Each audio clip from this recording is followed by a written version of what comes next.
3. Assalamualaikum warahmatullahi wabarakatuh. Perkenalkan, nama saya Arfa Giska Simbala. Di sini saya akan mempresentasikan laporan saya yang dimana saya mewawancarai pemilik kosan yang bernama Kosan Family, yaitu pemiliknya adalah Renawati Mahmud. Nah, latar belakangnya adalah kebutuhan akan hunian mahasiswa membuka peluang usaha di bidang penyewaan kamar kos. Kosan menjadi salah satu bentuk usaha properti skala kecil hingga menengah yang memiliki potensi pendapatan rutin setiap bulan. Selain itu, usaha kosan relatif stabil karena permintaan akan tempat tinggal mahasiswa cenderung terus ada selama kegiatan perkuliahan berlangsung. Kosan Family hadir sebagai solusi bagi mahasiswa yang membutuhkan tempat tinggal dengan harga terjangkau. Meskipun fasilitas yang disediakan masih sederhana, lokasi yang strategis dan sistem pembayaran yang fleksibel menjadi daya tarik tersendiri. Dengan jumlah 18 kamar yang terbagi dalam ukuran kecil, sedang, dan besar, usaha ini berupaya memenuhi kebutuhan mahasiswa dengan kondisi ekonomi yang berbeda-beda. Nah, sejarah berdirinya Kosan Family, Kosan Family didirikan di Kelurahan Jati Metro, Kota Ternate karena lokasinya yang strategis dan berdekatan dengan kampus 3 Universitas Hairun. Lokasi yang dekat dengan lingkungan kampus menjadikan kebutuhan tempat tinggal mahasiswa cukup tinggi, khususnya bagi mahasiswa dari luar daerah. Usaha ini memiliki total 18 kamar dengan variasi ukuran kecil, sedang, dan besar. Meskipun fasilitas yang tersedia tergolong sederhana, harga yang ditawarkan cukup terjangkau sehingga kosan ini diminati banyak mahasiswa. Visi dan misi dari kosan ini adalah untuk visinya menjadi kosan mahasiswa yang terjangkau, aman, dan nyaman di sekitar kampus 3 Unhair di Kota Ternate serta mampu menjadi pilihan utama bagi mahasiswa dengan menyediakan lingkungan hunian yang sederhana namun mendukung aktivitas belajar dan kehidupan sehari-hari. Untuk misinya yaitu menyediakan hunian sederhana dengan harga ekonomi sesuai kemampuan mahasiswa, menjaga kebersihan dan kerapian lingkungan kosan secara konsisten, menerapkan sistem pembayaran yang fleksibel dan transparan, serta membangun hubungan yang baik dengan para penghuni melalui komunikasi yang ramah dan pelayanan yang responsif terhadap kebutuhan mereka.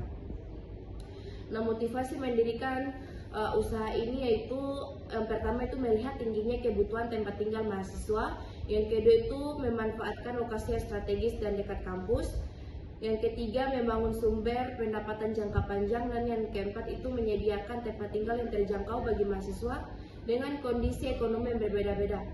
Nah, fasilitas yang tersedia di kosan itu yang pertama ada kamar mandi, yang kedua keset kaki, dan yang ketiga itu tempat jemuran pakaian. Walaupun fasilitas masih sederhana, harga yang ditawarkan relatif terjangkau dibandingkan kosan lain di sekitar kampus. Nah, harga di setiap kamar itu berbeda sesuai dengan ukuran kamarnya. Untuk lebih mudah dipahami, di sini saya akan menjelaskan untuk kamar kecil itu berjumlah 14 kamar dengan harga per bulan 430.000, dan untuk kamar sedang berjumlah 2 kamar itu untuk harganya 480.000. Untuk kamar besar tersedia jumlah 2 kamar untuk harganya 630.000. Untuk sistem pembayarannya itu dilakukan setiap bulan sesuai dengan tanggal pertama kali penghuni masuk ke kosan. Sistem ini memudahkan penghuni karena tidak harus mengikuti tanggal tertentu yang sama untuk semua kamar. Estimasi yang didapatkan per bulan jika seluruh kamar terisi penuh, 14 kamar kecil dikali dengan 430.000 sama dengan untuk sebulan dapat menghasilkan 6.020.000.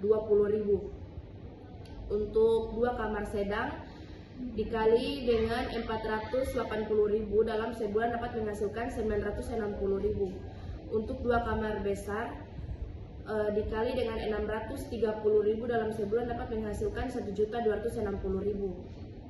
Nah, total pendapatan dalam per bulan jika digabungkan semua kamar yaitu 8.240.000.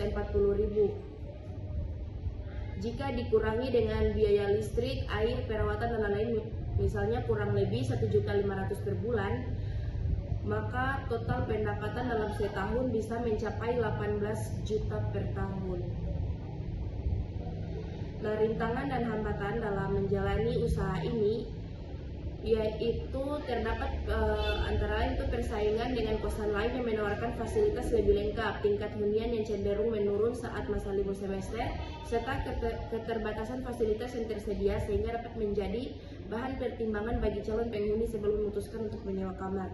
Nah, cara untuk mengatasi rintangan ini adalah untuk mengatasi hambatan tersebut, pengelola menetapkan harga sewa yang lebih terjangkau dibandingkan pesaing, menjaga kebersihan dan keamanan sebagai nilai utama kosan, mengandalkan promosi dari mulut ke mulut antar mahasiswa, serta memberikan pelayanan yang ramah dan responsif kepada penghuni agar tercipta kenyamanan dan loyalitas dalam jangka panjang.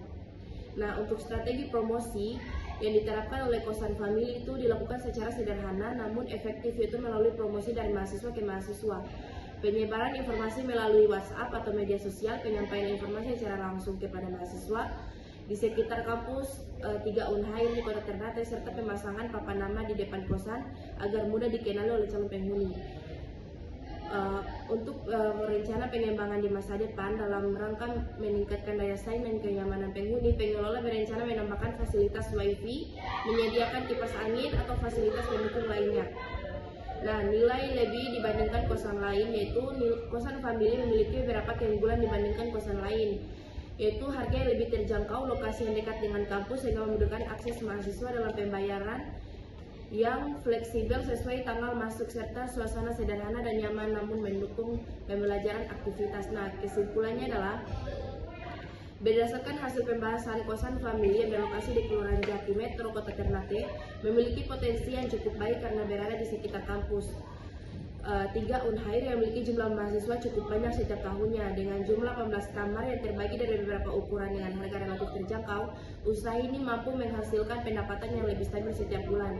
Usulan nilai lebih yang dapat dikembangkan yaitu terdapat beberapa nilai tambah yang dapat disarankan, yaitu menyediakan akses WiFi bersama dengan sistem iuran ringan, menambahkan fasilitas dapur sederhana atau area komunal agar penghuni dapat berinteraksi, memasang CCTV untuk meningkatkan keamanan, membuat aturan kosan yang tertata dan profesional, serta memanfaatkan platform digital seperti Google Maps atau menyediakan media sosial secara aktif agar kosan lebih mudah ditemukan oleh calon penghuni.